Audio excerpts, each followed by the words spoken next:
Hey guys, I'm putting this 435, it's a T435 top handle back together, and I needed to, I figured I'm going to have to adjust that carb because I just poured it and polished the saw.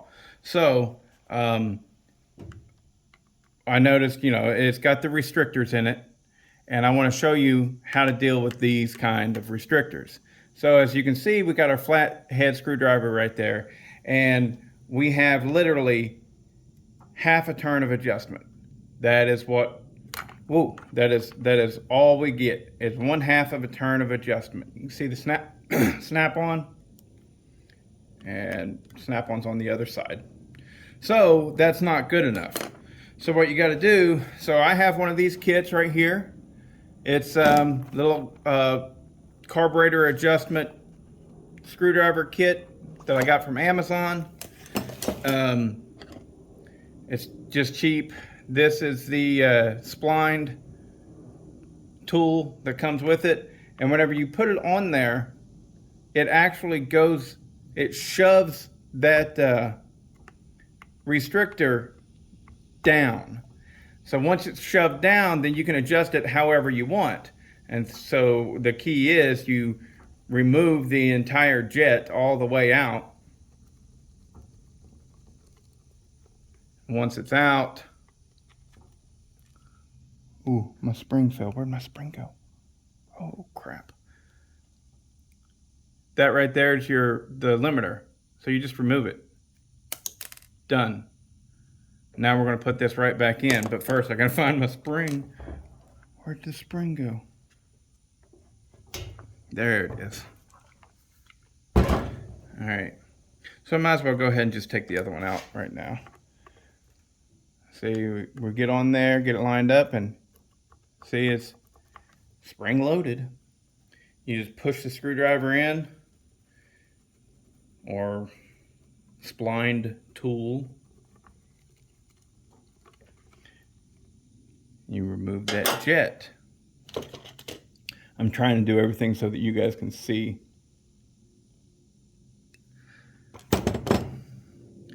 Take your spring off. Hold on to it, take the restrictor off, kiss ass. that can kiss ass. Put it right back down in there. Now whenever starting fresh,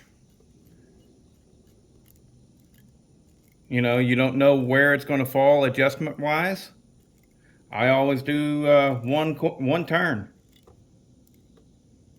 There we go. So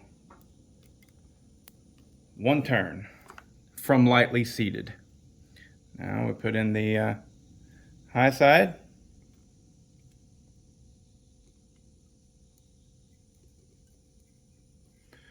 All the way down until it's lightly seated.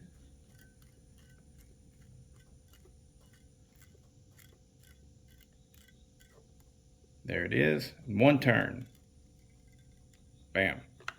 Some people do a turn and a quarter, some people do a turn and a half, whatever, potato, potato. You're gonna fire it up. It's not gonna overheat immediately. You've got plenty of time to tune it right. So now we're ready to go. I'm ready to fire this thing up and see if we made any kind of difference with this port job.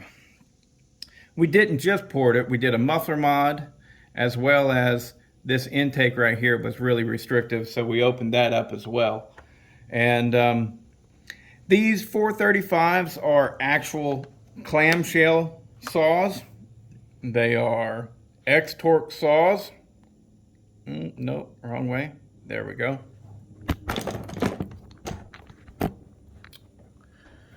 So yeah, they're X-Torque saws. So that means, they got those air injection ports. I gotta say, this thing ran so terrible whenever I first fired it up and tested it. There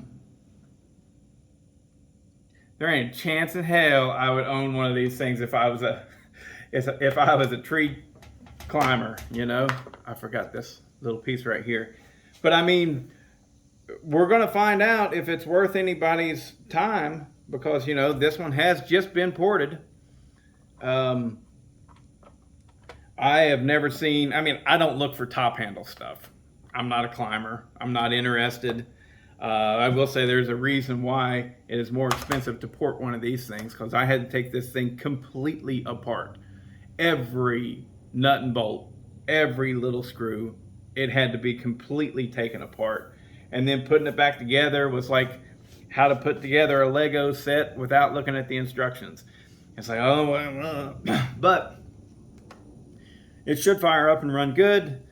And but I'll say that this video was how to fix those restrictors. If you want to see this thing running, you're going to have to look up you know, novice lumberjack ported T435.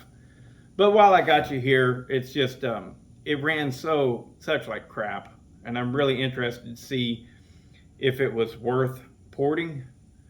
Because, you know, porting one of these things is $400. That's $400 worth of work. And, you know, some people might charge a little bit less than that. But, you know, with a regular chainsaw, I charge $300. It's $100 more for one of these because, man, what a pain in the ass. It's really bad.